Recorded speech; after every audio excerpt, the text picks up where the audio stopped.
Welcome back to Movie Recap. Today, I'm going to explain a fantasy film called The Nostril Picker. Just leave a like on this video, sit back and relax. The film opens as we see this creepy dude, hide your kids creepy, leaning against a tree.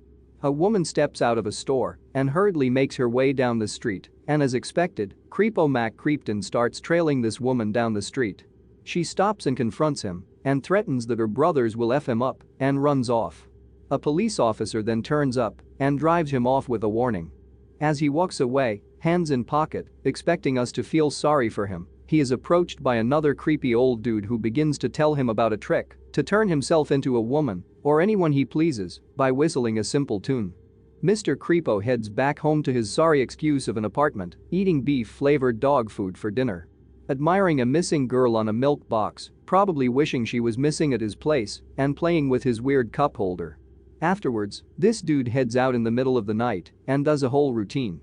I'm sure they're making it up as they go along in this movie, like when did he learn all of this? So he finishes up the routine and checks himself and doesn't see any difference, so he heads over to a nearby magazine store and tries to buy a magazine, only for the store clerk to call him a pretty young girl. Realizing that the trick had worked, he then heads over to a nearby park where girls are playing tennis and gawks at them. Like young girls normally do, they all run over to her and ask her name. He reveals his name is Josephine to them, and the coach comes over and takes him inside. This coach should be fired, she takes a random girl and even registers her in the school without any principal's involvement. So seeing his opportunity, Josephine walks into the girls' locker room while the girls are changing, and there he sees himself in the mirror as a young beautiful teen girl. So no questions asked, Josephine begins to attend school, taking tests and all that, like why? You really don't have to do all of that just to be a creep, not that I would know any better. So there is this whole montage of Josephine going to school, not really doing any perverted. I guess he could have enrolled in adult night classes if he wanted to go to school that bad. He gets invited over to a girl's house to watch a horror movie called Attack of the Cannibal Girls, which looks like I should be telling you about that instead, but here we are. He excuses himself to the bathroom and begins to whistle the tune and changes back to his creepy face. He then goes out and attacks the girl, who is either one tough filly or high on something, because she does utter a single sound when he cuts off her fingers. The cops find the body and the girls at school begin to worry. Later that night he attacks another girl, this time apparently eating her. Damn, this movie got real dark real quick. Disguised as the teen girl, he approaches a lady of the night, and I use the term lady loosely here, and takes her back to his apartment, stating that he is bringing her home for his dad. When they get there, he removes his disguise and attacks her with a huge female toy. This guy. He then pulls on her hair and her wig comes off, turns out it was a dude all along. They then go on this Tom and Jerry chase around the house, and the he/her knocks him out and reports him to the police.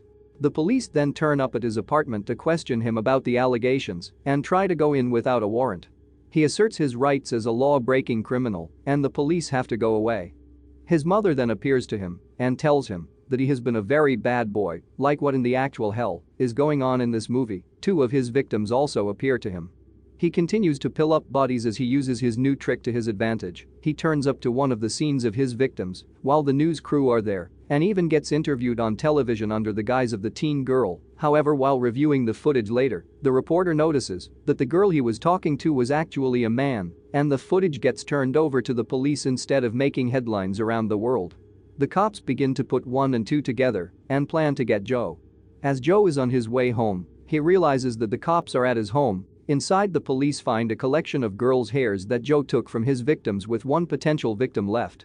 As Joe is trying to elude the cops, he stumbles into the same lady of the night who begins to scream out, attracting the attention of the cops. Joe kills her and runs off, and the cops give chase. They both go for a light evening jog through the city, the cop not yelling stop or anything, just enjoying the run until Joe makes his way into a building and closes the door behind him. The cop goes in after him, and we hear a gunshot. Later the cop enters his apartment, looking around, and it is quite obvious that this is Joe, who goes straight to his daughter's room to reassure her that the killer is gone. The movie tries its best to make us believe that this is the cop, but we not fooled. He then begins to rub her hair and hum his little tune as he slowly pulls out a knife and kills her. Thanks for watching. You can check out my other movies here.